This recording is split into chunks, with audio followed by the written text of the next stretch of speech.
में बात करनी है डिजास्टर मैनेजमेंट इन इंडिया कि भैया ये डिजास्टर में क्या फ्रेमवर्क चल रहा है, ठीक है, क्या चीजें किस तरह से आई, शुरुआत कैसे हुई थी, किस साल में हुई, कौन सा किस मिनिस्ट्री के अंडर काम होता है, कौन किसका हेड होता है, कौन किसको कंट्रोल करता है, कौन कौन से एक्शंस, कौन कौन से पॉलिसीज बन गई हैं, एक पर्टिकुलर एक्शन को कंट्रोल करने के लिए कौन सा ऑर्गेनाइजेशन रिस्पॉन्सिबल है, कौन से लीगल एक्ट्स बने हैं, कौन से सेक्शन के अंडर है, बहुत चीजें मतलब है। तो बेसिकली पॉइंट ये है कि इतना सारा इंस्टीट्यूशनल फ्रेमवर्क या ये सब पढ़ना ये बहुत ज्यादा थ्योरेटिकल चीज है। एंड आप यूपीएससी का एग्जाम नहीं दे रहे हैं तो आपको ऑब्वियसली सब्जेक्टिव आंसर नहीं लिखना है, तो आपसे ऑब्जेक्टिव क्वेश्चन पूछे जाएंगे। तो जो मेन पॉइंट्स पूछे जा सकते हैं वो मैंने यहाँ पे लिख दिया है, क्या क्या पूछा जा सकता है, किस तरह से फ्लो चला है वो भी मैं आपको बता दूंगी।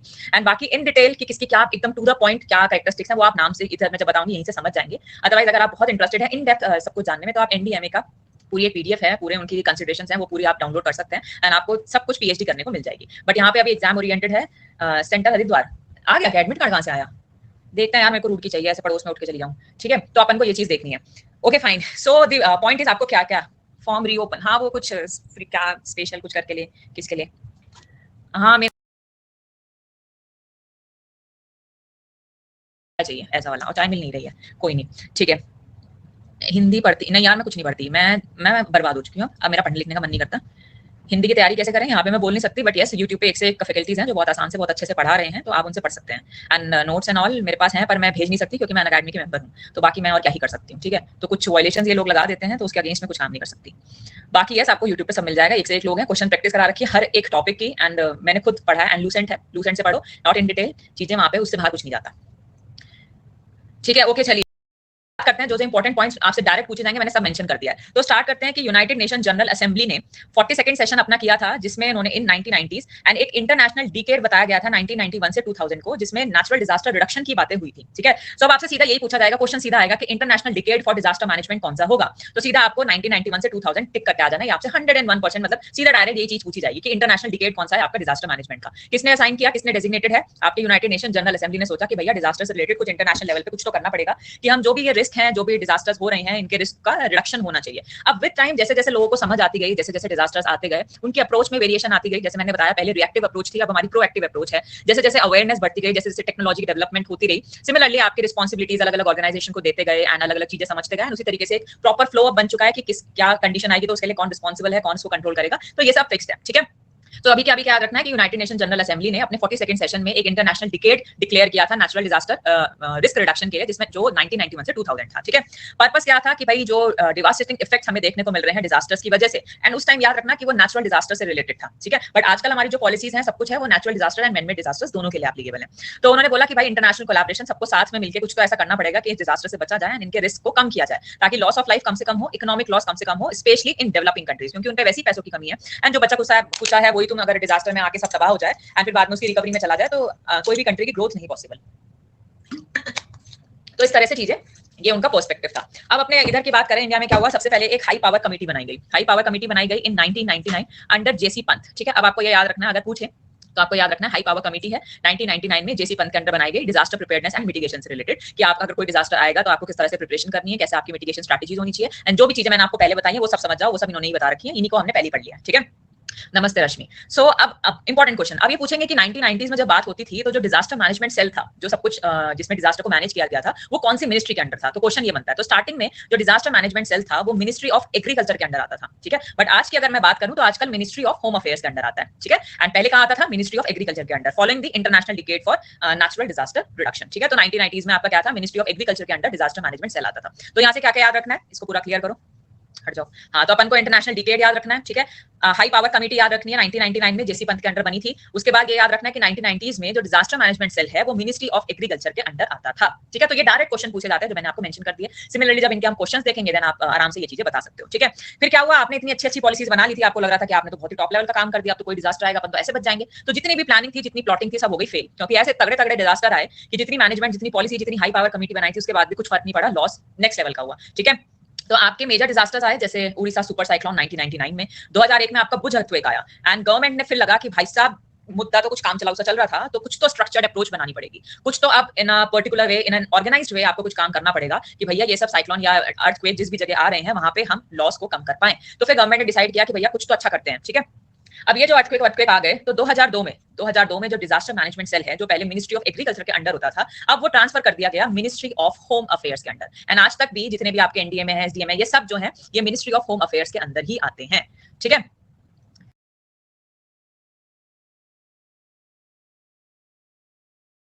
सब तुम ही बताओगे एंड मैं तुमसे पूछूंगी भी एंड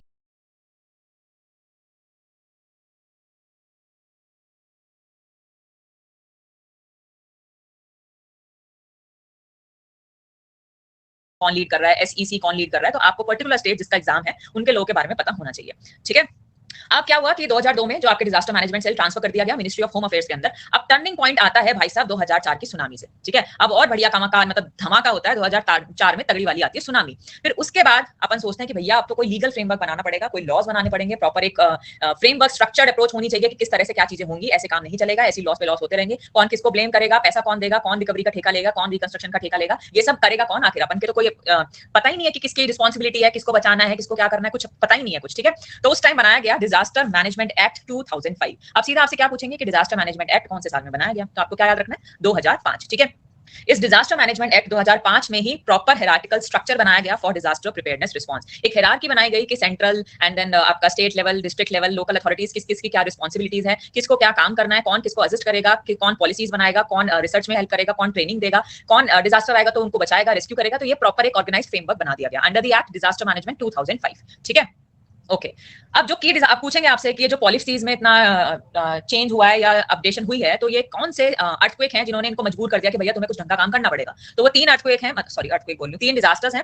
1999 का उड़ीसा में सुपर साइक्लोन, 2001 का बुज अर्थक्वेक एंड 2004 में इंडियन ओशन में सुनामी। तो इन तीन की वजह से आज जो आप डिजास्टर मैनेजमेंट एक्ट 2005 के अंडर ये सब चीजें पढ़ते हो, तो इनका ही वजह से हम लोगों ने ये सब डिसाइड किया, एक प्रॉपर हायरार्की बनाई। ठीक है, 2005 के बाद इंडिया ने शिफ्ट कर लिया था towards holistic disaster risk reduction approach. तो एक पैराडिम शिफ्ट आया था। ठीक है, ये भी सीधा पूछते हैं पैराडिम शिफ्ट कब आया था, तो अपन बोलते हैं 2005 में, जिसमें हमने सोचा था कि अब हमें डिजास्टर रिस्क रिडक्शन अप्रोच बनानी पड़ेगी, अपन रिएक्टिव अप्रोच नहीं करेंगे, हमें पहले से पहले तैयार होना पड़ेगा, पहले से पहले मिटिगेशन स्ट्रेटजीज अपनानी होंगी सो दैट जो डैमेज है उसका जो एक्सटेंट है वो कम से कम हो। ठीक है, उसके बाद बहुत इंटरनेशनल कोलैबोरेशन भी हुआ, जैसे हीगो फ्रेमवर्क जो हम आगे जाके पढ़ेंगे, सेंडाई फ्रेमवर्क, ठीक है, जो आज तक चल भी रहा है, दैट इज 20,000 ओह गॉड 2015 से 2030। ठीक है, जो इंटरनेशनल बेस्ट प्रैक्टिसेस सेंडाई हुगो ये सब जापान की जगह हैं। ठीक है, तो ये सब अगेन पूछा जाएगा, इसमें standard sorry sustainable development goals को फॉलो किया जाता है, एसडीजीज जो है आपके। हाँ देखेंगे क्या चीज आती है क्या नहीं, गिरगिट पहले से पहले मत करो, तुमने पढ़ा हुआ है, आई अप्रिशिएट। हाँ नेक्स्ट इज आपकी नेशनल पॉलिसी बनाई गई ऑन डिजास्टर मैनेजमेंट, जिसमें प्रिपेयरनेस मिटिगेशन एंड रिस्पांस को स्ट्रेंथन किया गया। डिजास्टर रेजिलियंस डेवलपमेंट प्लानिंग बनाई गई, proper smart cities, climate resilience, infrastructure safety के लिए एंड बहुत कुछ चीजें, एनपीटीएम, एनडीएमपी जो अपन देखने भी वाले हैं, क्या लिख रही हूँ मैं, एनडीएमपी, ये सब चीजें अपन सब देखेंगे, क्या प्लान बनाया गया, क्या पॉलिसीज बनाई गई। ठीक है, सो ये बेसिकली फ्रेमवर्क है जो आपको समझना है। ठीक है, सो सबसे पहले आपकी आती है सेंट्रल गवर्नमेंट, सेंट्रल गवर्नमेंट के नीचे आपकी स्टेट गवर्नमेंट, स्टेट के नीचे आता है डिस्ट्रिक्ट में एडमिनिस्ट्रेशन एंड डिस्ट्रिक्ट के अंडर आती है आपकी पंचायत एंड म्युनिसिपैलिटीज। ठीक है, अब उसके बाद क्या करना है, ये सब आते हैं कौन से डिजास्टर मैनेजमेंट सेल में, मिनिस्ट्री ऑफ होम अफेयर्स के अंडर। ठीक है, तो आपसे पूछा जाए कि कौन सी मिनिस्ट्री के अंडर है, तो that is ministry of home affairs. तो मेरी नोडल एजेंसी या नोडल मिनिस्ट्री क्या है, मिनिस्ट्री ऑफ होम अफेयर्स। इनके अंदर ही आता है एनआईडीएम, एनडीआरएफ। अब ये सब क्या है, ये सब मेरे एनडीएमए के एजेंसीज हैं। NDMA is national disaster management authority, जो आपके सेंट्रल लेवल पे सेंट्रल गवर्नमेंट देखेगी, and then state government state disaster management authority देखेगी, एंड देन डिस्ट्रिक्ट में डिस्ट्रिक्ट डिजास्टर मैनेजमेंट अथॉरिटी देखेगी। ठीक है, NIDM, NDRF national institute of disaster management जो ट्रेनिंग पॉलिसीज ये सब बनाती है, एनडीआरएफ जो नेशनल डिजास्टर रिस्पांस फोर्स जो आपको रेस्क्यू एंड रिलीफ में काम करती है, ये सब इन डिटेल देखेंगे। अभी हम एक से फ्लो चार्ट देख रहे हैं क्या किस तरह से। एनडीएमए को असिस्ट करती है मेरी नेशनल एग्जीक्यूटिव कमेटी, तो एनडीएमए जो भी पॉलिसीज बना रहा है, जो भी कुछ फ्रेमवर्क बनाया गया है उसको फॉलो अप कराना, उसमें प्रॉपर रेजिस्टेंस देना, वो काम होता है नेशनल एग्जीक्यूटिव कमेटी का। ठीक है, इसका जो चेयरमैन है that is home secretary, HS home secretary. Similarly SDMA की बात करें तो एसडीएमए में जो आपको असिस्ट करेगा वो करती है हमारी स्टेट एग्जीक्यूटिव कमेटी, इसको हम एसईसी भी बोलते हैं, एनईसी हम बोलते हैं, नेशनल एग्जीक्यूटिव कमेटी। तो मे भी आपको सीधा फुल फॉर्म पूछ ली जाए यहाँ पे जो भी चीजें लिखी हैं, तो फुल फॉर्म्स बहुत इंपॉर्टेंट है, एंड कौन किसको असिस्ट कर रहा है वो अपन को नाम से ही पता लग रहा है। ठीक है, एंड इसका जो चेयरपर्सन है दैट इज सीएस या फिर चीफ सेक्रेटरी, एक उस पर्टिकुलर या फिर उस रिस्पेक्टिव स्टेट का। ठीक है, सो आई होप आपको थोड़ा बहुत ओवरव्यू मिल गया है। अभी मैं ये नहीं बोल रही आपको हर कुछ समझ में आ गया होगा, बट एक फ्रेमवर्क समझ आ गया होगा कि central level, state level, then district level, and then नीचे पंचायत एंड म्युनिसिपैलिटीज या लोकल अथॉरिटीज काम करेंगी। नोडल मिनिस्ट्री जो है, जो पूरा डिजास्टर मैनेजमेंट सेल है, वो मिनिस्ट्री ऑफ होम अफेयर्स के अंडर आता है, एंड पहले मिनिस्ट्री ऑफ एग्रीकल्चर के अंडर आता था। कब शिफ्ट हुआ, 2002 में। ठीक है, उसके बाद ये सब हमने देख लिया। एनडीएमए को असिस्ट करेगी national executive committee, and SDMA को असिस्ट करेगी स्टेट एग्जीक्यूटिव कमेटी। अब इन सबके चेयरपर्सन एंड ये सब आपको अच्छे से याद रखना है। तो जो भी इंपॉर्टेंट ऑर्गेनाइजेशन है उसका मैंने अलग से सेपरेट डिटेल में बताया, एंड जो नॉट सो इंपॉर्टेंट है उसके सिर्फ इंपॉर्टेंट पॉइंट्स मेंशन किए। ठीक है, तो बात करते हैं कौन कौन सी एजेंसी इन्वॉल्व है in disaster management in India. तो हम हर लेवल की बात करेंगे, national level, state level, district level and international क्या चल रहा है, सब कुछ अपन देखेंगे। सबसे पहले बात करते हैं नेशनल लेवल एजेंसीज, जो पॉलिसी एंड प्लानिंग एजेंसीज है। मींस क्या पॉलिसी बनानी है, क्या फ्रेमवर्क होना चाहिए, किस तरह से प्लान होगा, क्या क्या चीजें, वही थ्योरेटिकल लिखित बातें। तो ये बनाने के लिए नेशनल लेवल पे कौन कौन है ये समझना है। सबसे पहले most important ministry of home affairs, जो नोडल मिनिस्ट्री है किसकी, डिजास्टर मैनेजमेंट की। सीधा सीधा एमसीक्यू यहीं से उठा के पूछ लेंगे। ठीक है, तो मैंने सारे वो पॉइंट ऐड किए तो क्वेश्चन बनते हैं सीधा। उसके बाद national disaster management authority, that is NDMA. अब सीधा आपसे क्या पूछेंगे, एनडीएमए की फुल फॉर्म बताओ, तो यहीं से बता दोगे, नेशनल डिजास्टर मैनेजमेंट अथॉरिटी। ठीक है, ये एक हमारी एपेक्स स्टैट्यूटरी बॉडी है, अपन देखेंगे क्या होता है। एंड इसको जो चेयर करता है, जो कंट्रोल करता है, वो करता है प्राइम मिनिस्टर। तो वो कौन है, नरेंद्र मोदी जी। ठीक है, सो इसको चेयर करता है प्राइम मिनिस्टर। सीधा सीधा पूछा जाता है, या फिर ये भी पूछा जाएगा कि ex officio chairperson of NDMA कौन है, तो अपन बोलेंगे प्राइम मिनिस्टर। ठीक है, उसके बाद आती है नेशनल एग्जीक्यूटिव कमिटी। ठीक है, जो भी एनडीएमए ने प्लानिंग एंड पॉलिसी जो भी फ्रेमवर्क बनाया उसको इंप्लीमेंट करेगा, एंड जो एनडीएमए की पॉलिसीज है उन सबका इंप्लीमेंटेशन, उनका की असिस्टेंस, उसकी रिस्पांसिबिलिटी है मेरी नेशनल एग्जीक्यूटिव कमिटी की, जो चेयर करती है बाय होम सेक्रेटरी। तो आपसे सीधा सीधा ये पूछा जाएगा, एनईसी को चेयर कौन करता है, एनडीएमए को चेयर कौन करता है। ओके, उसके बाद है एनआईडीएम। एनआईडीएम का पुराना नाम क्या था वो भी पूछा जाता है, वो मैंने आगे मेंशन किया हुआ है। तो national institute of disaster management, ये research, training and capacity building, इससे रिलेटेड जो भी पॉलिसीज हैं उन सब पे वर्क करता है। ठीक है, अब इनके बहुत सारे चिट्ठे हैं, बहुत सारे पर्पस है, फंक्शन है, आपको उस पर नहीं जाना, आपसे कोई नहीं पूछेगा, क्योंकि ये बहुत इन डिटेल चीज जाती है, नहीं पूछी जाती। ठीक है, आपको मिनिस्ट्री का नाम, उनका मेन फंक्शन, कौन उसको कंट्रोल कर रहा है, किस नेशनल लेवल पे है, स्टेट पे है, उसके बेसिस पे चीजें आती हैं। ठीक है, next is ministry of defence. तो डिजास्टर रिस्पांस जो फोर्स है, ये हमारा जो इसके कॉरेस्पॉन्डिंग मिनिस्ट्री ऑफ डिफेंस में चलेगा। एंड मेडिकल इमरजेंसी या पेंडेमिक या पब्लिक हेल्थ क्राइसिस अगर है तो वो अंडर आएगा ministry of health and family welfare. तो अगेन आपसे सीधा सीधा पूछा जाएगा कि ये पर्टिकुलर प्रॉब्लम है या ये चीज है, तो ये कौन सी मिनिस्ट्री के अंडर आएगा या कौन सी मिनिस्ट्री इनको हैंडल करेगी। ठीक है, अगर क्लाइमेट या एनवायरमेंटल रिलेटेड डिजास्टर्स हैं तो वो कौन सी मिनिस्ट्री के अंडर आएगा, वो आएगा ministry of environment, forest and climate change. तो ये सब चीजें ऐसी है तो आपको घोटनी पड़ेगी, जो आपको याद एनी हाउ करनी पड़ेगी, यहाँ पे समझने वाला कुछ नहीं है, तो ये आपको याद करना पड़ेगा। ठीक है, अगर मैं ड्रॉट कंडीशन की बात करूं, आउटब्रेक्स की बात करूं, एग्रीकल्चर लॉस, पेस्ट आउटब्रेक अगर है तो ये कौन सी मिनिस्ट्री के अंडर आएगा, तो ये ministry of agriculture and farmers welfare के अंडर आएगा। अभी मैं आपको एक टेबल बताऊंगी जिसमें मैंने सारे कॉरेस्पॉन्डिंग डिजास्टर से रिलेटेड कौन कौन सी मिनिस्ट्री के अंडर आता है वो सब मेंशन किया हुआ है, तो आप उसको देख सकते हैं। ठीक है, तो ये बात समझ गए कि ये सब मेरी नेशनल लेवल एजेंसीज हैं, मैंने सब कुछ बता दिया किसका क्या फंक्शन है और किसके लिए कॉरेस्पॉन्डिंग कौन सी मिनिस्ट्री रिस्पांसिबल है। Ministry of defence, health and family, जो मेडिकल इमरजेंसी, पेंडेमिक, इनसे related. Ministry of environment, forest and climate change, जिसमें क्लाइमेट रिलेटेड या एनवायरमेंट रिलेटेड डिजास्टर्स की बात हो या उनको मैनेज करना हो। एंड अगर ड्रॉट, आउटब्रेक, एग्रीकल्चर से रिलेटेड या फार्मर से रिलेटेड कोई कंसर्न है तो वो कंसर्न आता है under the ministry of agriculture and farmers welfare. बहुत बढ़िया, तुम तो खतरनाक बच्चे हो। उसके बाद आती है रिस्पांस एंड रिलीफ एजेंसीज। अभी हमने क्या पढ़ी, पॉलिसी एंड प्लानिंग एजेंसीज, किसकी क्या पॉलिसीज हैं, ऑन प्लानिंग में कौन कौन रिस्पांसिबल है। अब हमें देखना है कि रिस्पांस एंड रिलीफ में कौन कौन सी एजेंसी रिस्पांसिबल है। मींस आपका डिजास्टर आ गया, उसके बाद आपको सडनली वहां से बाहर निकालना या आपकी रिकवरी, आपको रेस्क्यू कराना, सर्चिंग ऑपरेशन, रिलीफ ऑपरेशन, इन सब के लिए कौन रिस्पांसिबल है उसकी बात करते हैं। तो यस, आपको ये जो आप लोग बोल रहे हो आपको पता है, अच्छी बात है। तो इसके लिए आपको अपडेट होना है, जो भी मिनिस्ट्री है कौन किसके अंडर आती है, तो अपन को पता लग रहा है करंटली उस पोजीशन पे क्या है, वो आपको याद रखना होगा, क्योंकि यूजुअली एग्जाम्स में ये ट्रेंड है कि वो स्टैटिक और डायनामिक को एक साथ जोड़ के क्वेश्चंस पूछते हैं। तो स्टैटिक चीज पूछ लेंगे कि ठीक है एनडीएमए इसको कॉरेस्पॉन्डिंग ये चीज है, तो प्रेजेंटली इसको कौन हेड कर रहा है, तो ये चीज बन गई करंट अफेयर्स। तो वो आपकी रिस्पांसिबिलिटी कि आपको किस तरह से मेंशन करना है। ठीक है, अब national disaster response force, NDRF, ये स्पेशलाइज्ड फोर्स है जो रिस्पांसिबल है फॉर इमीडिएट डिजास्टर रिस्पांस। तो जैसे ही डिजास्टर आएगा उसके रिस्पांस के लिए एकदम से आपको रिस्पॉन्ड करेगी कौन सी टीम, आपको रेस्क्यू करेगी, रिलीव करेगी कौन, एनडीआरएफ। ठीक है, हाँ, ऑरेंज कपड़े पहनते हैं। उसके बाद आर्म्ड फोर्स, आर्म्ड फोर्सेस में आर्मी से, नेवी से, air force, CAPF, NSG, ITBP, CRPF, BSF, CISF, Assam rifles, ये सब लोग असिस्ट करते हैं। इनकी पूरी एक टीम होती है जो पूरे उनमें लोगों में अवेलेबल होती है। इन सब लोगों को बुलाया जाता है, इन सब लोगों को जहां भी जिस भी तरह का डिजास्टर हो उसके कॉरेस्पॉन्डिंग इनसे हेल्प ली जाती है। ठीक है, तो लार्ज स्केल डिजास्टर रिलीफ जो होता है तो प्रॉपर आर्मी वगैरह सब आते हैं जो आपको रेस्क्यू एंड रिलीफ ऑपरेशन में हेल्प करते हैं। ठीक है, central reserve police force, CRPF, law enforcement and disaster rescue support देते हैं। ठीक है, स्टेट डिजास्टर रिस्पांस फोर्स, जो स्टेट लेवल पे जो कोई डिजास्टर आया तो वहां पे जो उनकी रिस्पांसिबिलिटी है रेस्क्यू की, वो एसडीआरएफ की है। ठीक है,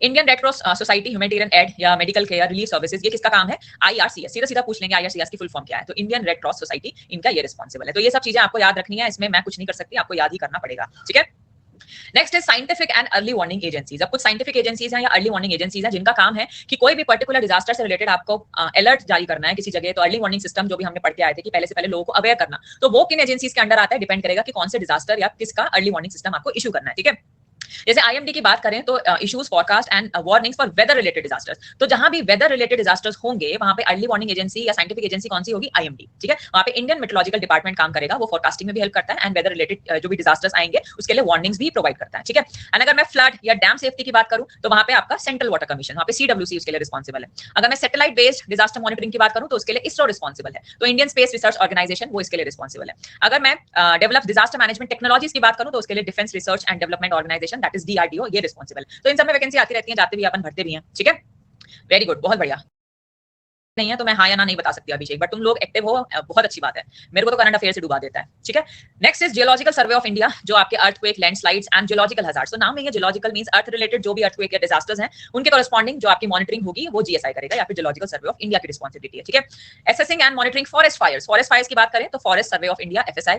ठीक है, सुनामी वार्निंग्स की बात करें, ये इंपॉर्टेंट है। ये मैंने कहीं तो क्वेश्चन देखा था, किसी तो जगह कोई डिजास्टर मैनेजमेंट किसी एग्जाम के अंडर था, वहां पे ये क्वेश्चन आया गया था कि सुनामी वार्निंग से रिलेटेड कौन सा एजेंसी रिस्पॉन्सिबल है, एंड वहां पे शायद एजेंसीज के नाम दिए थे, एंड ब्रैकेट में उनको सीधा बोल दिया था इनकॉइस एजेंसी है, तो उसकी फुल फॉर्म क्या है, ठीक है। तो Indian national centre for ocean information services. तो ये जितने भी मैंने हाईलाइट करके ये क्यों लिखे हैं सारी शॉर्ट फॉर्म एंड पूरा, इसलिए लिखा है क्योंकि यहाँ से डायरेक्ट क्वेश्चन बनते हैं, तो आपको ये याद करने पड़ेंगे, ठीक है। उसके बाद satellite imagery for disaster management, हमारा रिमोट सेंसिंग सेंटर है, वो हमें सैटेलाइट इमेजरी लाके देगा। BIS, bureau of Indian standards, जो भी डिजास्टर रेजिस्टेंट बिल्डिंग कोड्स हैं, जो भी कोडल प्रोविजन सब बनानी होंगी, वो सब बीआईएस का काम होगा। तो हर एक काम का हमने देखा, पहले अपन पे कुछ भी नहीं था, एंड अब हमने एक ऐसा फ्रेमवर्क ऑर्गेनाइज हायरार्की प्रॉपर बना दी है कि क्या चीज कौन सा डिजास्टर आएगा, उसके लिए कौन सी मिनिस्ट्री रिस्पॉन्सिबल है, कौन सी एजेंसी उसमें क्या काम करेगी, एंड हर एक का पर्पस या काम, उनका जो रोल एंड रिस्पॉन्सिबिलिटी है वो फिक्स है। तो अब कोई ये नहीं बोलेगा कि ये किसको करना है, ये तो मेरी रिस्पॉन्सिबिलिटी थी, ये तो तेरी थी, नहीं तेरी नहीं तेरी थी। तो ये सब चीजें अब कोई डाउटफुल कुछ नहीं है, अब सब कुछ ऑर्गेनाइज्ड है, सब कुछ हायरार्की बनी है, आपको बस देखना है कि आपका क्या काम है, आपको वो करना है, ठीक है। ओके, अब ये इस तरह से आपको फ्लो चार्ट, आई होप कि ये विजिबल होगा कि national disaster management institutional mechanism चलता कैसे है। तो सबसे पहले top level decision making bodies होती हैं, that is CCS and NCMC. ये क्या है? कैबिनेट कमेटी ऑन सिक्योरिटी, इसको क्या बोलते हैं? सीसीएस, ठीक है। एंड एनसीएससी है NCMC, national crisis management committee, ठीक है। अब ये इतनी इंपॉर्टेंट मेरे अकॉर्डिंग नहीं है, बट पूछ ले तो मेरी गारंटी नहीं है, बट मेरे according not that much important. तो जो भी national disaster policy and crisis management की टॉप लेवल डिसीजन मेकिंग करेंगे ये दोनों, ठीक है। उसके बाद आप देखोगे एनडीएमए एंड एनईसी, ठीक है। टोटली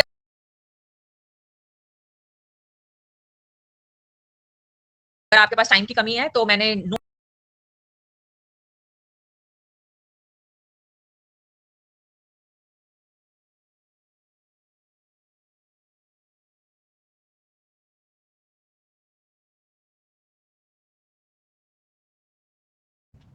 उसके बाद एनडीएमए एंड एनईसी है, जो कोऑर्डिनेशन एंड इंप्लीमेंटेशन करेंगे डिजास्टर मैनेजमेंट पॉलिसीज का, जो कि नेशनल लेवल की एजेंसीज हैं, जैसे national disaster management authority and national executive committee, ठीक है। तो एनडीएमए एंड एनईसी ये पूरा कोऑर्डिनेशन करेंगे। रिस्पांस एजेंसी की बात करें तो एनडीआरएस, सीएपीएफ एंड आर्म्ड फोर्सेस, ये रेस्क्यू एंड रिलीफ ऑपरेशंस में काम करेंगे। NIDM, national institute of disaster management, ये ट्रेनिंग एंड रिसर्च कराएंगे। उसके बाद state government and nodal ministries जो होंगी, जो भी डिजास्टर मैनेजमेंट आपको ग्राउंड लेवल पे करना है, ठीक है, एकदम से। सबसे पहले जो रिस्पांसिबिलिटी होती है, कहीं भी जो डिजास्टर आया, कुछ भी आया, तो लोकल अथॉरिटीज की होती है, पंचायती राज, ये सब आपको पता होगा ना कि लोकल अथॉरिटीज पहले सबसे पहले जागे, ना कि वो सोए रहे, एंड उनको सबसे पहले अपना काम करना है।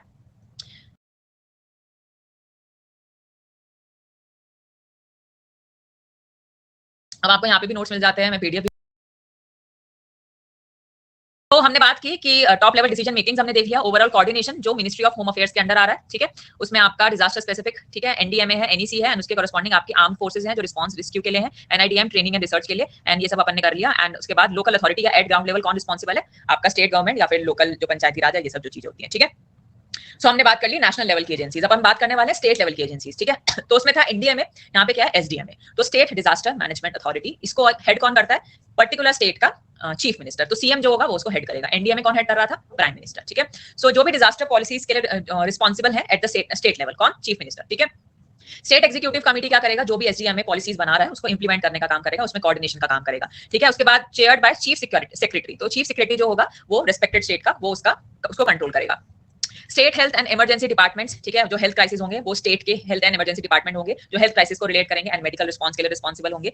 वेदर एंड हाइड्रोलॉजिकल कंडीशन के भी state meteorological and hydrological department है, जो स्टेट में काम करेंगे। फायर लग गई, इंडस्ट्रियल हो गई, एक्सीडेंट एंड इमरजेंसीज में state fire and emergency services, इसका काम होगा। सेम जैसे एनडीएमए या आपका नेशनल लेवल पे जो फ्लो चार्ट चल रहा था, सिमिलरली यहाँ पे स्टेट लेवल पे भी एक हायरार्की है कि पॉलिसी एंड प्लानिंग के लिए एनडीएमए एसडीएमए जो है पॉलिसीज बना देंगे, एंड जो स्टेट एग्जीक्यूटिव कमेटी या एसईओसी है ये एक्शन प्लान्स को प्रिपेयर करेंगे या इंप्लीमेंटेशन का ठेका इनका होगा, ठीक है। फिर प्रिपेयर्डनेस के लिए एसडीआरएफ, एसईओसी, ये सब रेडीनेस, ये प्रिपेयर्डनेस इंश्योर करते हैं। रिस्पांस के लिए आप SDRF, state disaster response force, responsible है। फिर रिलीफ एंड रिहैबिलिटेशन के लिए again commissioner and nodal departments हैं। मॉनिटरिंग एंड इवैल्यूएशन के लिए एसडीएमए, एसईसी, जो पॉलिसीज बना रहे हैं उनको मॉनिटरिंग भी करनी होगी कि आपने जो भी स्ट्रेटजीज पॉलिसीज बनाई है वो इफेक्टिवली उनको एक्सेस किया जाए, देखा जाए कि वो सब सही हो भी रहा है कि नहीं। तो यहाँ पे आपको दिखाई दे रहा होगा कि स्टेट गवर्नमेंट, ठीक है, एनडीएमए से अपना चलेगा एसडीएमए, एसडीएमए में आपकी स्टेट गवर्नमेंट में स्टेट एग्जीक्यूटिव कमेटी एंड इनके अंडर रिस्पांस फोर्स एसडीआरएफ आएगा, रिलीफ कमिश्नर आएंगे, एसईओसी आएंगे, ठीक है, एंड दैट्स इट। मतलब इसी तरीके से आपको काम करना है। तो नेशनल, उसके बाद स्टेट एंड देन डिस्ट्रिक्ट, ठीक है। आपसे डायरेक्ट चीजें पूछी जाएंगी, कौन किसको लीड करता है, फुल फॉर्म बता दो और किसका मेन पर्पस क्या है, ठीक है। फिर आता है डिस्ट्रिक्ट लेवल पे। डिस्ट्रिक्ट लेवल पे बात करें तो डीडीएमए, तो डिस्ट्रिक्ट डिजास्टर मैनेजमेंट अथॉरिटी, इसको कौन कंट्रोल करता है? डीसी या फिर डीएम। तो हमारे डिस्ट्रिक्ट कलेक्टर या फिर डिस्ट्रिक्ट मजिस्ट्रेट इसको कंट्रोल करता है। तो यहाँ पे आपसे क्वेश्चन पूछा जाएगा कि डीसी, डीएम, बोथ और नन, तो आपको याद रखना है आंसर इज बोथ, मतलब दोनों में से कोई भी चलेगा, ठीक है। सो जैसे आपके ये जो डीसी डीएम ये बनते हैं अपन के यूपीएससी क्लियर करके, तो डिस्ट्रिक्ट लेवल एजेंसीज के अंडर वो आ गए, ठीक है। फिर डिस्ट्रिक्ट इमरजेंसी ऑपरेशन सेंटर, ये response effort with in districts काम करेंगे। फिर डिस्ट्रिक्ट की policy and fire services, fire के लिए अगेंस्ट रिस्पॉन्ड करना है, हेल्थ के अगेंस्ट रिस्पॉन्ड करना है, वो डिस्ट्रिक्ट का अपना डिपार्टमेंट या हॉस्पिटल्स होंगे, एनजीओज होंगे, कुछ सिविल सोसाइटी ऑर्गेनाइजेशन होंगे जो रिलीफ एंड रिहैबिलिटेशन के काम आते हैं। तो आपको पता होगा हर जगह, हर स्टेट में, डिस्ट्रिक्ट में एनजीओज होते हैं, ऑर्गेनाइजेशन होते हैं जो हर एक पर्टिकुलर चीज के लिए रिस्पॉन्सिबल होते हैं। ठीक है, फिर बात करते हैं लोकल लेवल की एजेंसीज, लोकल लेवल पे, ग्राउंड लेवल पे, municipal corporation and urban local bodies, इनको यूएलबीज भी बोलते हैं। ठीक है, सो सिटीज में या लोकल लेवल पे काम करने के लिए इनकी रिस्पॉन्सिबिलिटी, ग्राम पंचायत, विलेज डिजास्टर कमिटी, ये सब भी होते हैं। ठीक है, community based disaster management committee, CBDMCS, ये इंपॉर्टेंट एक फुल फॉर्म है। तो लोकल वॉलंटियर्स आपके होते हैं डिजास्टर रिस्पॉन्स के लिए, लोकली लोग आएंगे, वो हेल्प करेंगे। ठीक है, कुछ self help groups and volunteering programmes भी करते हैं, तो वॉलंटियर्स आते हैं जो एडिशनल मैन पावर आपको प्रोवाइड करते हैं फॉर रिलीफ ऑपरेशंस। ठीक है, तो ये सब चीजें हैं जो अब अगेन इन सबको याद करना तो बहुत मुश्किल है। अगर मैं इन डिटेल सब कुछ लिख देती तो आपका तो इस जन्म में आप इस डिजास्टर मैनेजमेंट की शायद आखिरी क्लास होती, तो आप कहते कि क्या ही बोल रही है, इसको भगाओ यहाँ से। तो इसलिए मैंने आपको main point, main purpose and कौन सी एजेंसी किसके अंडर आती है, मैंने उस चीज की बात लिख दी। ठीक है, तो इससे ऑर्गेनाइज ये नहीं हो सकता, मैंने मैक्सिमम एफर्ट्स डाले कि मैं एक ऑर्गेनाइज तरीके से आपको बता पाऊँ। ठीक है, नेक्स्ट आता है international and non government agencies, जैसे UNDRR, अगेन इसकी फुल फॉर्म इंपॉर्टेंट है। ठीक है, लर्न कैसे करेंगे, लर्न अब PYQs की हेल्प से कुछ आपको हेल्प मिलेगी। जब आप क्वेश्चन प्रैक्टिस करोगे तो आपको चीजें याद होती रहेंगी। और मेरे अकॉर्डिंग यूपी वाले भी जानते हैं कि आप क्या IAS नहीं क्लियर कर रहे हो, आप यूपीएससी का पेपर नहीं दे रहे हो, आप एक टेक्निकल बंदे हो, तो उसी लेवल की चीजें पूछी जाएंगी कि जो आप कर सको। अगर आपने एक बार सुना भी है तो आप कर जाओगे, आपसे कोई इन डिटेल घुस के नहीं पूछेगा। डिजास्टर मैनेजमेंट में मेन एजेंसीज, डिजास्टर क्या होता है, मेन डिजास्टर के बारे में थोड़ी बहुत बातें पूछी जाएंगी। ठीक है, हेडफोन लगाएं कौन, मैं हेडफोन क्यों लगाएं, मैं हेडफोन लगा लूं।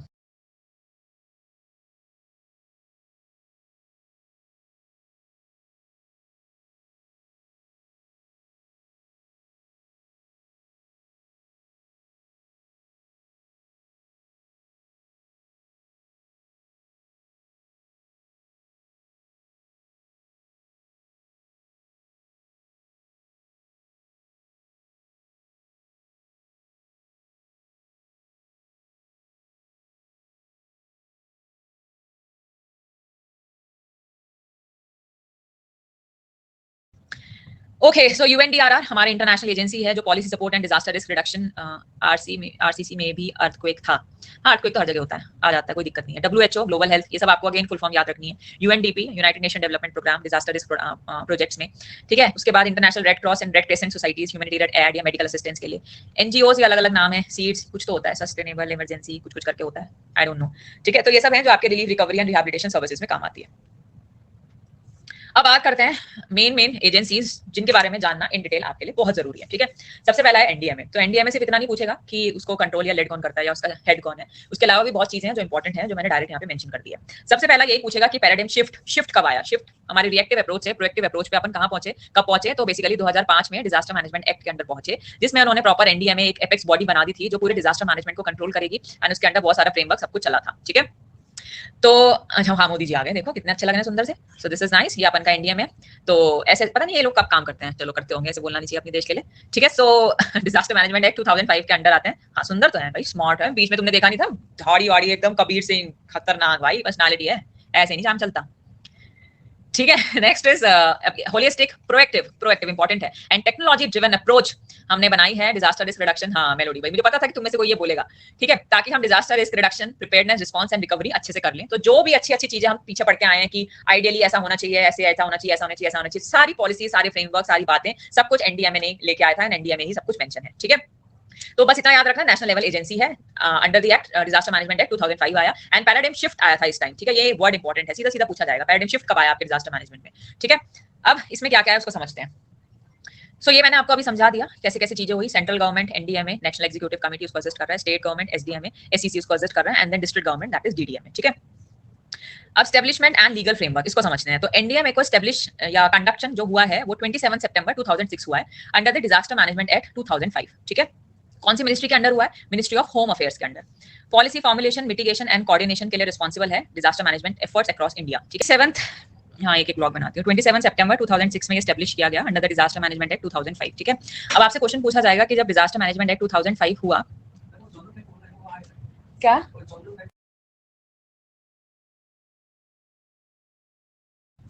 हाँ, तो अब पूछा जाएगा कि उस टाइम प्राइम मिनिस्टर कौन था। तो आपको याद रखना है कि 2005 में जब नेशनल डिजास्टर मैनेजमेंट एक्ट 2005 आया तो उस टाइम जो प्राइम मिनिस्टर थे वो थे डॉक्टर मनमोहन सिंह। ठीक है, तो ये चीज, ये भी एक MCQ या एक क्वेश्चन इंपॉर्टेंट बन सकता है। ठीक है, तो आप ये याद रखना, तो वहां पे भी मोदी मत लिख देना, हाँ, बेस्ट पीएम। अब ये इंपॉर्टेंट है, आपसे कॉम्पोजिशन पूछी जाएगी एनडीएमए की। चेयरपर्सन तो आप समझ गए, प्राइम मिनिस्टर ऑफ इंडिया है। वाइस चेयरपर्सन जो है अपॉइंटेड बाय द गवर्नमेंट, एक वाइस चेयरपर्सन होगा जिसकी जो रैंक होगी वो इक्विवेलेंट टू कैबिनेट मिनिस्टर होगी। तो ये भी आपसे पूछा जाएगा कि एक चेयरपर्सन हो गया, एक वाइस पर्सन हो गया, वाइस पर्सन की जो रैंक है that is equivalent to cabinet minister, ठीक है। एंड ये बहुत इंपॉर्टेंट है कि कितने मेंबर्स होंगे, 9 मेंबर्स होंगे इंक्लूडिंग प्राइम मिनिस्टर, ठीक है। तो कितने मेंबर्स हैं हमारे एनडीए में, 9 मेंबर्स। एंड टेन्योर भी पूछा जाता है, 5 इयर्स का इसका टेन्योर होता है, ठीक है। उसके बाद रिस्क ट्रांसफर, हाँ सही बात है। संडे में सोती हूँ भैया, संडे में कोई क्लास नहीं होती।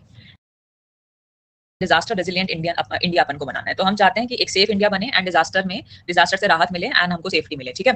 तो प्राइमरी ऑब्जेक्टिव क्या है कि पॉलिसीज एंड गाइडलाइंस बनाओ डिजास्टर प्रिपेयरनेस की, रिस्पांस की एंड मिटिगेशन की, ठीक है।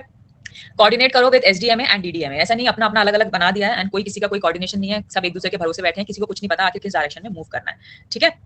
उसके बाद capacity building, public awareness, disaster risk reduction initiatives को प्रमोट किया जाए, ताकि अगर बिल्डिंग ऑलरेडी उनमें कैपेसिटी होगी, अगर वो रेजिलिएंट बिल्डिंग्स होंगी, लोगों में अवेयरनेस होगी, सो दैट आपके जो डिजास्टर है उसका जो डैमेज होगा उसका एक्सटेंट कम से कम हो। तो ऐसे इनिशिएटिव लाए जाए, यही ऑब्जेक्टिव है, यही हमारा विजन है। अर्ली वार्निंग सिस्टम डेवलप किया जाए इन कोलैबोरेशन विद एजेंसीज जैसे आईएमडी, इसरो, सीडब्ल्यूसी। अब मैं बार बार फुल फॉर्म नहीं लिखूंगी, पहले लिख के आ चुकी हूँ, ठीक है। उसके बाद supervise and support the NDRF, ठीक है। एनडीआरएफ में प्रॉपर उनका सुपरविजन एंड उनका सपोर्ट होना चाहिए। Strengthen technological solutions for disaster management. अब आपको टेक्नोलॉजी ड्रिवन अप्रोच भी लगानी होगी। एक एक्स्ट्रा क्या क्लैरिटी, कौन सा clarity level, thank you gang active ma'am. Gang मेरी कोई गैंग नहीं है, अटेंडेंस लगा दो। है क्या यार, तुम ये भैगी भैगी बातें मत करो, ऐसी सिर घूम रहा है, मजा नहीं आ रहा आज। तो ऐसा करो, क्लास एंड करो, भग जाओ, कोई दिक्कत नहीं है, ठीक है। हाँ मैं जाऊंगी ना, 1 घंटा तो कर लूँ यार, ये मेरी उसके खिलाफ है कि मैं ऐसे 40-50 मिनट में उठ के जल्दी, तो कम से कम 1-1.25 घंटा तो करूँ, ठीक है। तो टेक्नोलॉजिकल सॉल्यूशंस के साथ आपको कोलैबोरेट करना है, इंश्योर करना है कि एआई की हेल्प से ड्रोन, लोस, जीआईएस, रिमोट सेंसिंग, इन सबके कॉरेस्पॉन्डिंग आपकी प्रॉपर इनके साथ भी कोऑर्डिनेशन होनी चाहिए। की function and responsibilities I hope आप समझ गए। पॉलिसी बनाओ, गाइडलाइंस बनाओ, proper MPDM, national policy on disaster management, ये इंपॉर्टेंट है, ठीक है। प्रॉपर गाइडलाइंस हो for different types of disasters, कि फ्लड के दौरान, साइक्लोन के दौरान, अर्थक्वेक के टाइम आपको क्या क्या करना है, क्या गाइडलाइंस, क्या पॉलिसीज होनी चाहिए। प्रॉपर डिजास्टर मैनेजमेंट प्लान्स होनी चाहिए, नेशनल लेवल पे भी, स्टेट लेवल पे भी एंड डिस्ट्रिक्ट लेवल पे भी, ठीक है। Disaster risk reduction and mitigation, ये सब हमारी प्रायोरिटी होनी चाहिए। स्ट्रक्चरल मेजर्स भी होनी चाहिए and non structural mitigation measures भी होनी चाहिए, जो सब हम ऑलरेडी पढ़ के आ चुके हैं कि क्या आपकी मिटिगेशन स्ट्रेटजीज होनी चाहिए। आप सिस्मिक रेजिस्टेंट बिल्डिंग्स को प्रमोट करो, फ्लड कंट्रोल मेजर्स को एनकरेज करो and also fire safety norms, या जो भी डिजास्टर है उसके कॉरेस्पॉन्डिंग उनकी प्रॉपर सेफ्टी होनी चाहिए। Preparedness and early warning system हो, ये सब अपन ने पढ़ लिया कि कोलैबोरेट करना विद डिफरेंट एजेंसीज, ठीक है। इमरजेंसी रिस्पांस एंड कोऑर्डिनेशन, उसके लिए आप एनडीआरएफ को सुपरवाइज करो, सपोर्ट करो एंड उनके साथ भी कोऑर्डिनेट करो, ठीक है। कैपेसिटी बिल्डिंग एंड ट्रेनिंग के लिए हमको काम करना है विद एनआईडीएम, तो नेशनल इंस्टीट्यूट डिजास्टर मैनेजमेंट के साथ आप काम करो। आपके जो ऑफिशियल्स हैं उनकी ट्रेनिंग का काम, इंजीनियर्स एंड फर्स्ट रिस्पॉन्डर्स जो होते हैं वो एनआईडीएम ही होता है। तो मॉक ड्रिल्स का काम कराना वो भी यही करेंगे। कम्युनिटी अवेयरनेस प्रोग्राम्स का ठेका है वो ये भी करवाते हैं, एनडीआरएफ वाले भी करवाते हैं, ठीक है। Next is international cooperation, collaborate करो विद ग्लोबल एजेंसीज जैसे यूएनडीआरआर, डब्ल्यूएचओ, सार्क, इन सब के साथ आपको कोऑर्डिनेशन करना है। तो अब ऐसा नहीं है 70 एजेंसीज बना दी हैं, कोऑर्डिनेशन कुछ है नहीं, पता नहीं है कौन किस रास्ते क्या काम कर रहा है, कोई सेफ हो भी रहा है कि नहीं हो रहा है। तो एक प्रॉपर एक अप्रोच होनी चाहिए, प्रॉपर सबको अपनी रोल्स एंड रिस्पांसिबिलिटी पता होनी चाहिए एंड प्रॉपर कोऑर्डिनेशन होना चाहिए, ठीक है। और एनडीएमए के अंदर कौन कौन से मेजर इनिशिएटिव या प्रोग्राम्स हुए हैं, जैसे आपदा मित्र स्कीम, ठीक है, कम्युनिटी वॉलंटियर ट्रेनिंग प्रोग्राम, ठीक है, urban earthquake vulnerability reduction project, ये भी हुआ है, national cyclone risk mitigation project हुआ है, digital India for disaster resilience, project on capacity building for disaster risk reduction, ये सब आपके एनडीएमए के अंडर कंडक्ट हैं, कुछ इनिशिएटिव्स हैं जो एनडीएमए के अंडर हुए हैं। अब ये सब इतना इंपॉर्टेंट नहीं है, भूल जाओ। फंडिंग मैकेनिज्म, भैया पैसा पैसा कैसे होगा, अंडर एनडीए में पैसा भी चाहिए अपन को। तो NDRF national disaster response fund, ठीक है। तो अंडर सेक्शन 46 कौन सा act, disaster management act 2005, fully funded by the central government, immediate relief during severe disasters, ठीक है। तो आपको सीधा पैसा मिलेगा। एसडीआरएफ के लिए आपको क्या करना है, एसडीआरएफ में अंडर सेक्शन 48, सबके अपने अपने सेक्शंस हैं। सेक्शंस मेरे ख्याल से तो शायद ही कहीं पूछे जाएं, पूछे तो नहीं जाने चाहिए वैसे, ठीक है, किस सेक्शन के अंडर क्या आता है। तो डिजास्टर मैनेजमेंट एक्ट 2005 सेक्शन 48 के अंदर एसडीआरएफ आता है। अगर जनरल कैटेगरी की स्टेट है तो 75% पैसा सेंटर का एंड 25% पैसा स्टेट का।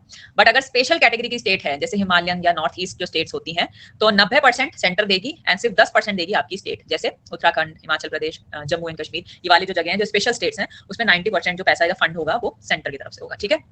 तो ये स्टेट लेवल पे डिजास्टर रिलीफ एंड रिस्पांस के लिए होता है। सिमिलरली डिस्ट्रिक्ट के लिए डीडीआरएफ होता है एंड एक चीफ मिनिस्टर्स रिलीफ फंड भी होता है, ठीक है। एंड प्रधानमंत्री वाला भी होता है, जो पीएमओ केयर्स, क्या होता है, पीएम केयर्स कुछ ऐसा, जो प्रधानमंत्री जिसका उसमें आप पैसे डालते हो, पीएम केयर्स फंड कुछ करके, ठीक है, यस, पीएमएफ। हाँ भाई ठीक है, तुमको सब पता है, बहुत अच्छे बच्चे हो तुम। Long term mitigation and preparedness funds भी होता है, ठीक है, national adaptation fund on climate change, NAFCC, world bank, not much important, ठीक है। स्पेशल फंडिंग भी होती है फॉर स्पेशल कैटेगरी, वो हमने देख लिया, 9-10 का रेशियो, सॉरी 90 और 10 का रेशियो चलता है। तो एडिशनल फाइनेंशियल एड भी आपको प्रोवाइड किया जाता है अगर लैंडस्लाइड, फ्लैश फ्लड्स, अर्थक्वेक आए आपके हिली और नॉर्थ ईस्ट स्टेट्स में, क्योंकि यहाँ पे तबाही नेक्स्ट लेवल की होती है, तो इसलिए असिस्टेंस आपको उतना ही दिया जाता है। Insurance based and alternative funding mechanism भी होता है, ठीक है, ठीक है, बहुत बढ़िया। नेक्स्ट बात करते हैं NDRF, national disaster response force की। अब अगेन ये इंपॉर्टेंट है, एनडीआरएफ आता है अंडर सेक्शन 46, ठीक है। पहले वाला क्या था, एसडीआरएफ अंडर 48। कौन सा एक्ट, वो डिजास्टर मैनेजमेंट एक्ट 2005। इसको एडमिनिस्टर कौन करता है, यूनियन होम मिनिस्टर। तो union home minister, this is important, इसको एडमिनिस्टर करता है, किसको, एनडीआरएफ को, ठीक है। इसका काम क्या है, response, rescue and relief operations में काम आएगा, ठीक है। हाँ, फंड भी है, फोर्स भी है, यही सिस्टम है इनका, ठीक है। उसके बाद ये कौन सी मिनिस्ट्री के अंडर आएगा, मिनिस्ट्री ऑफ होम अफेयर्स, ठीक है। स्टैब्लिश किया था इन 2006 वही अंडर डिजास्टर मैनेजमेंट एक्ट। तो आपको क्या याद रखना है, रेस्क्यू एंड रिलीफ ऑपरेशंस में काम करेगा एंड इसको एडमिनिस्टर करता है यूनियन होम मिनिस्टर, ठीक है। अब ये इंपॉर्टेंट है, इसका स्ट्रक्चर क्या होता है, एनडीआरएफ में क्या क्या होंगे, उसमें बैटेलियंस होंगे, कौन कौन से, 16 होंगे, 16 बैटेलियंस होंगे, सब में अप्रोक्सीमेटली 1149 पर्सनल होंगे, ठीक है। पर्सनल में कौन कौन होगा, सीएपीएफ के लोग होंगे, सेंट्रल आर्म्ड पुलिस फोर्सेस, जैसे बीएसएफ के लोग, border security force, CRPF, central reserve police force, Indo Tibetan border police, IDPP, इसकी फुल फॉर्म मैंने पहले नहीं लिखी थी, यहाँ पे मैंने सबकी लिख दी है, ठीक है। Central industrial security force, CISF and सशस्त्र सीमा बल, एसएसबी। तो ये सब, हाँ हो तो रहा है, क्या करूं, मेरे को तो बताना पड़ेगा ना।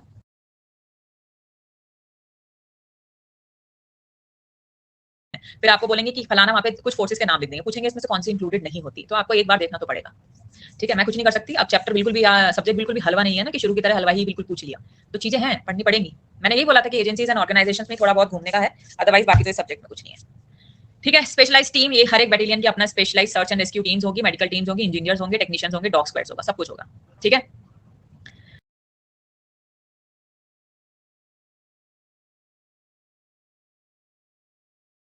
एसएसपी, ठीक है।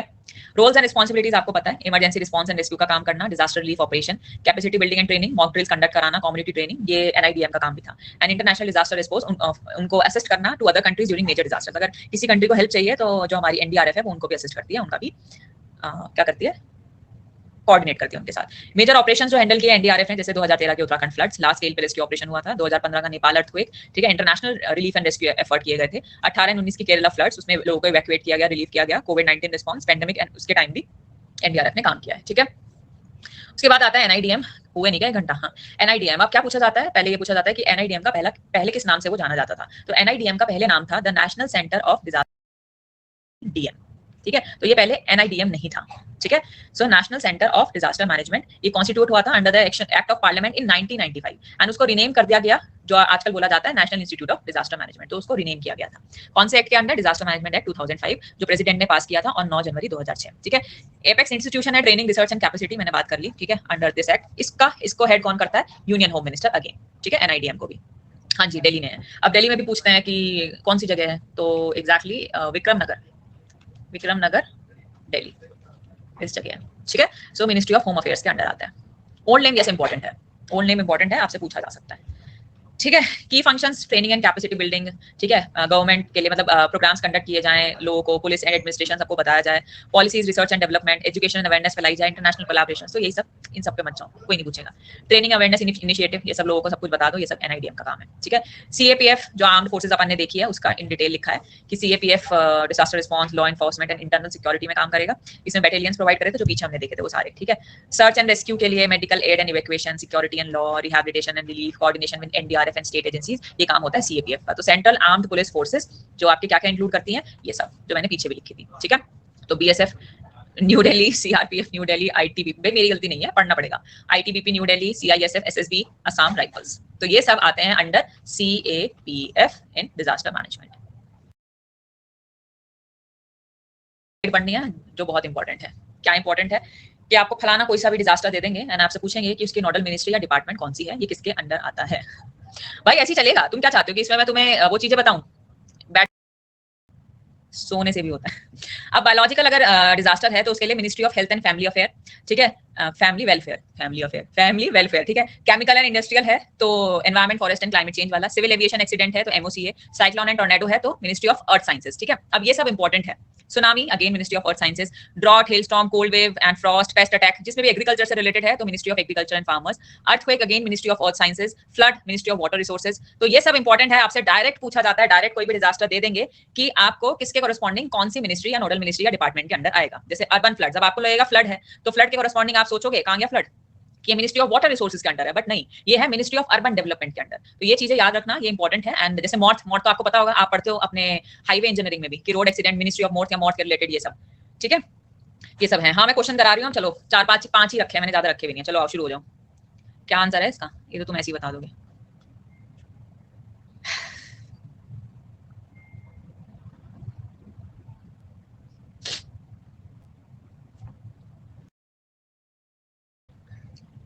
बहुत बढ़िया दुर्गेश। प्रांजल आज 0.7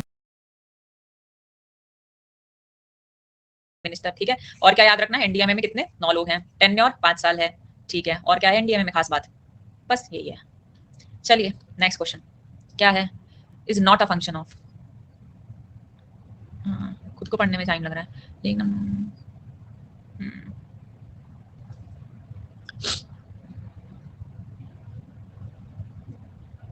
इतना लेट क्यों आए हो अभी तुम, हाँ।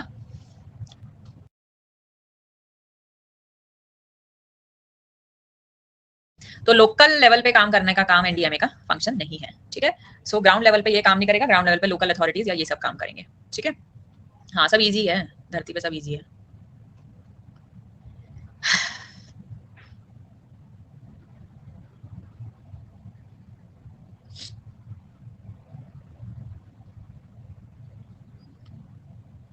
वेरी गुड, लोग बदलते, हेजनबर्ग भी आया भाई साहब, नाइस।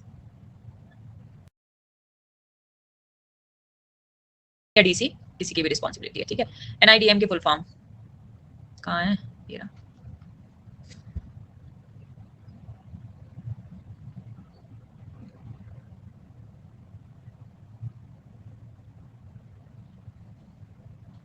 भाई लोग गलत भी दे रहे हैं जवाब, है पढ़ाने के बाद भी 100% लोग सही जवाब नहीं दे रहे हैं। National institute of disaster management, इसमें तो आंसर ही लिखा है, छोड़ो। अब भी नहीं आएंगे बेटा कभी, अब भी नहीं आएंगे कभी। आंसर इसमें ऑलरेडी मेंशन है, एनडीएमए, एसडीएमए, डीडीएमए। तो disaster management provide establishment of सब कुछ, ठीक है।